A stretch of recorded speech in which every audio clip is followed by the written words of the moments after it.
Coming into the weekend, the market does look strong. Of course, we can't take weekend pumps for face value. We want to more so than not see the stock market and how it, well, traditional market, should I say, and how it opens on Monday. But we know how the traditional market closed, right? And it closed at all-time highs. And I did say this in a few previous videos that there was a good chance that this weekend was going to be fruitful for altcoins as we're seeing. So I want to point out a few things. I do have the altcoin season probability forecast up here. As you see, the numbers have lowered a bit. I think the market is still, floating around that uncertainty of whether we will finally get some type of easing, or maybe the end of QT. But the Fed has been really, really, really strict and standing on business when it comes to pausing these rates. But they did say they do expect 2 Fed cuts this year. The market, based on the CME watch tool, is predicting 3. So I don't think that's priced in yet. And this is why I believe, wholeheartedly that we should have some type of rally from altcoins in Q4, somewhere between Q4 and Q1. So with that being said, let's take a look at, a few charts, because we got to look at these charts, right? Our altcoin life depends on Ethereum. I guess everybody's kind of like waiting for Ethereum to leave the waiting room. Still haven't gotten over that key moving average, which was the 50-day moving average, but we do have a signal being printed here with the Lux Algo Ultimate RSI. So that's actually bullish because we're getting a bullish cross, even though we haven't gotten that bullish cross yet on the total 3. So as far as the altcoins, ETH seems to be leading the way. I would like to check the stock RSI and also see if we were getting some type of buy or sell prints. What altcoins have you been loading up lately within the last couple months? Let me know. Or have you been offloading your altcoins? Let me know if you've been slowly, offloading your altcoins and leaving the market. Because the stock RSI, contrary to what we're seeing from the Lux Algo RSI, is a little overbought and extended, but it hasn't confirmed bearish momentum. So yes, this is still a 50-50 thing, right? We can literally fall off the map from here. This is the weekly chart. Or we can hang out here like we've seen here in 2023, where we kind of hung out here and we were able to hold 80 on that stock RSI. And then we had another move there. So it would look something like that, and then going back up and kind of hanging around in an overbought area. Just because project's stock RSI is overbought, that doesn't necessarily mean that we're just going to go down. Now, a lot of people say, well, Millie, use the RSI. Use the RSI, use all of it, right? So now the thing is, you got to use what works best for you.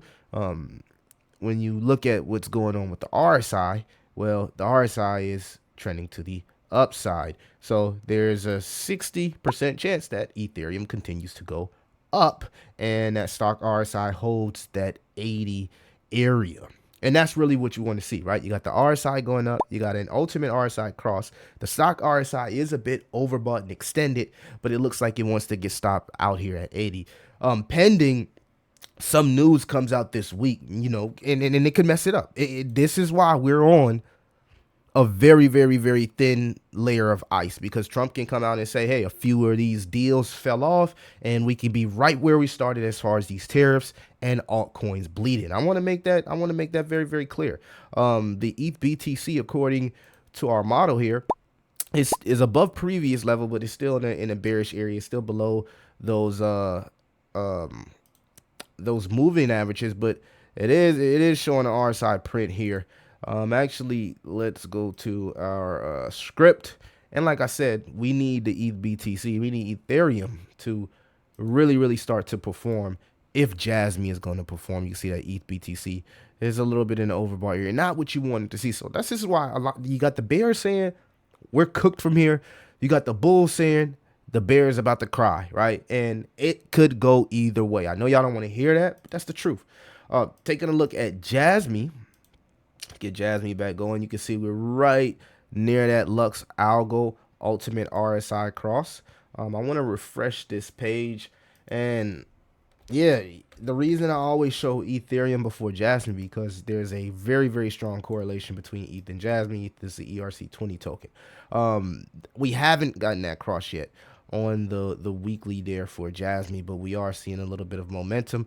But still got to get above this, moving averages, the 618. We got a lot of work to do for Jasmy, right? Jasmy has since lost a little bit of momentum. Horror has been a little bit more quiet. Some of the developments have slowed up, and people, they get restless in crypto. That's literally how it is. But if you truly believe that we are in the age of digital assets and AI, then you know how big the big data market is going to be when compared to those other sectors. So that should help you with your resolve and your conviction. But I'm not here to convince anybody. There's other data protocols if you're not interested in this one. Right, you can go look at DAG Constellation, a very good project. Right, I don't want to, be feeling like I'm force feeding anybody, but the stock RSI here on Jasmy looks a little bit more healthier than Ethereum and ETH. Right, this is what you pretty much want to see from the stock RSI on a trend to the upside. Didn't want to see any type of divergences or anything of that sort, and then we just swing back to the RSI here. Looking RSI cross to the upside. So not yet bullish on the RSI, still below 50, but Jasmy seems to be trending in the right direction. So if ETH can get some of that momentum and liquidity to pour into the ecosystem, I can see that liquidity being spread across the exchanges as the euphoria returns back to crypto. Retail noticing like, dang, I may miss out, and start to feel that FOMO, and you already know what happens when FOMO hits Jasmy. You get a really, really, really nice move here, right? So we can easily get above these moving averages and break to the upside. But again, we got a lot of stuff that's like really, really, really, really, really suppressing the price of crypto right now.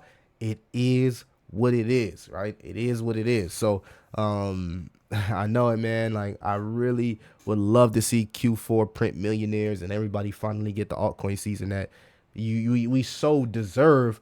But I can't say that we do have things in the macro that has to happen first. Like, we got to get out of QT. We keep fighting this thing like, oh man, we keep fighting this thing, but we already know what it is. We've been here before. We have to get out of QT. I'm gonna leave it at that. We'll continue to monitor everything about Jasmy, the Total 3, the ETH BTC, Sol, whatever. I'll do a TA update also on ZBCN if you guys want to see that. But how do you feel about Jasmy? This is a sentiment check. Let me know in the comments. Are you still bullish on the big data market? Do you truly believe Jasmy can hit anywhere between 10 cents and $1 by Q2 2026? Because I think that's the time limit where most people, if it doesn't happen by then, time capitulation will set in. It's your boy Crypto Millie. I'll see you in the next one.